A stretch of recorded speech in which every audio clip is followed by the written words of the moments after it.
یزنی الزانی حین یزنی وہو مومن، جب بندہ گناہ کرنے والا، کبیرہ گناہ کرنے والا گناہ کرتے ہے، اس حال کے اندر وہ مومن نہیں ہوتا، ایمان اس سے الگ ہو جاتا ہے۔ ایمان وقتی طور پر حین یزنی حین یسرق، اس وقت جب وہ بندہ گناہ کرتا ہے، شراب پینے والا جب شراب پیتا ہے اس سے ایمان نکل کے دور کھڑا ہو جاتا ہے، زانی سے ایمان نکل کر کے دور کھڑا ہو جاتا ہے، ڈاکو سے ایمان نکل کر کے دور کھڑا ہو جاتا ہے، چور سے ایمان نکل کر کے دور کھڑا ہو جاتا ہے۔ اب یہ بندہ کافر نہیں ہوتا، اس کو کہتے ہیں کفر دون الکفر، یعنی یہ کام کفریہ ہے لیکن بندے کو کفر تک نہیں پہنچا دیتا۔ یہ کفر اور ایمان کے درمیان کی ایک حالت ہے، کفر اور ایمان کے درمیان کی ایک حالت ہے۔ اور خارجی اور معتزلہ کہتے ہیں کہ جی بندہ ایمان تو ہی گیا، اور پھر بم بلاسٹ اور دھماکے۔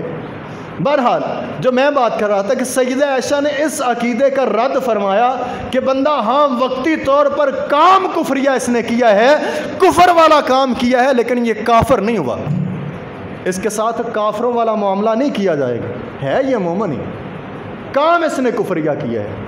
اب یہاں پہ ایک اور بات جو سمجھنے کی ہے، اب اس کا مطلب یہ نہیں کہ آپ کبیرہ گناہوں پر بھی دلیر ہو جائیں، موت کا وقت مقرر ہے اور کسی کو کوئی خبر نہیں۔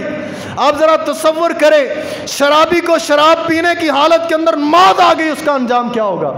چور کو چوری کی حالت کے اندر موت آئے، اس کا انجام کیا ہوگا؟ ڈاکو کو ڈاکے کی حالت کے اندر موت آ جائے، اس کا انجام کیا ہوگا؟ کسی بھی کبیرہ گناہ کرتے ہوئے اگر موت آ جائے، انجام کیا ہوگا؟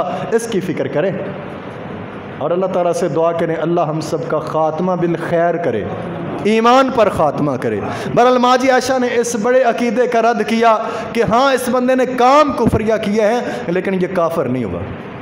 اگلی بات، سیدہ عائشہ رضی اللہ تعالیٰ عنہ اس حدیث کی راوی ہیں۔ ماجی عائشہ فرماتی ہیں کہ نبی کریم صلی اللہ علیہ وسلم فرماتے ہیں لعن اللہ الیہود والنصارى اتخذوا قبور انبیائہم مساجدا، کہ اللہ تعالیٰ یہودیوں اور عیسائیوں پر لعنت کرے، انہوں نے اپنے انبیاء کی قبروں کو سجدہ گاہ بنا لیا۔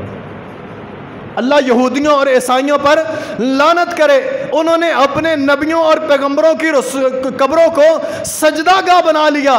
اب ماجی عائشہ کا یہ بیان کہ جو مجاور ہے، قبر کا پجاری ہے، قبر پر سجدہ کرنے والا ہے، ماجی عائشہ